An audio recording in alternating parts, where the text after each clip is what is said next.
clear cut in terms of the questions, especially the tutorial questions. The first one, the basics of editing a React.js create React app exercise, is just saying, okay, let's go into this folder, create a React app using npx create React app, and then call it that. I don't want to call it that because I know it causes issues sometimes. So npx create React app, let's just call it React project.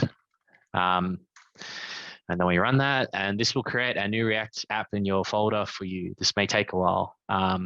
When you do that, cd into it, look at the files, look at the package.json.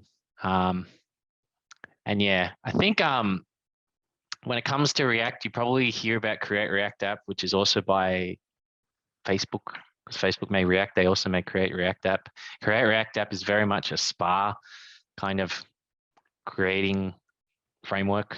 A lot of people don't want to call React a framework, so they call it a library, and maybe Create React App is a framework. Another very popular one is Next.js. We don't teach it in this course, but it comes into that question of, Create React App is pretty much client-side rendering, so single-page applications, whereas Next.js can do more, but it's very popular for server-side rendering. So instead of the client, changing, parts of the web app, the server is just taking the HTML JavaScript and shooting something potentially custom back. It's still making it. It's the fun thing about it. Okay, cool, we made it. So let's go into our React project. It tells us it wants to use Yarn. There's two main kind of project package managers. We can use Yarn or npm. There's a difference, but really it's so minimal in this course that I wouldn't really worry. First thing is you yarn start. If you were to download a React project and it has some package.json, it has some custom things installed. So this is just all base, so I don't need to go yarn install. But let's say you download it or git cloned it, or you're working in a project that's already had progress on it, then you would go yarn install and then yarn start. So when I run yarn start, it shows us that. Perfect says modify the app.js file to change the text. So in our source, so this is our folder structure React project. We have our node modules, which are kind of the packages we've installed, but they're all the default base ones.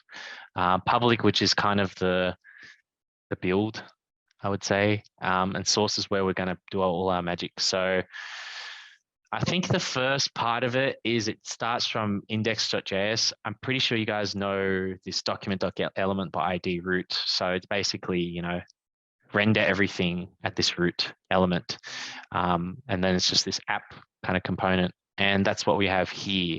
And if you look at what we actually have, edit this and some logo and learn React, it's all here, learn React, edit this and that. So what is it asking us to do? It is saying modify it to change the text, all that to Parana. So let's do that. So let's get rid of all that and just put Parana, save it.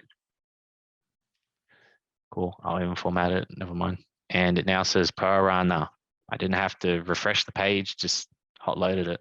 Once you've done this, replace the current image.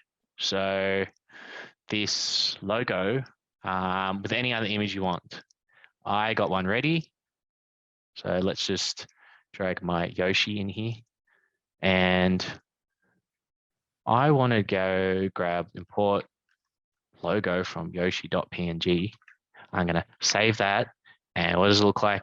Oh, Parana indeed. NPM supremacy.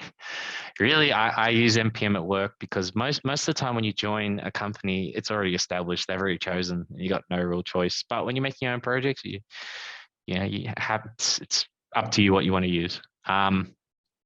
Cool. That's it for this very basic React exercise, just teaching how to make the actual project and then make changes. I'm going to assume there's no questions of that because that's very, very simple.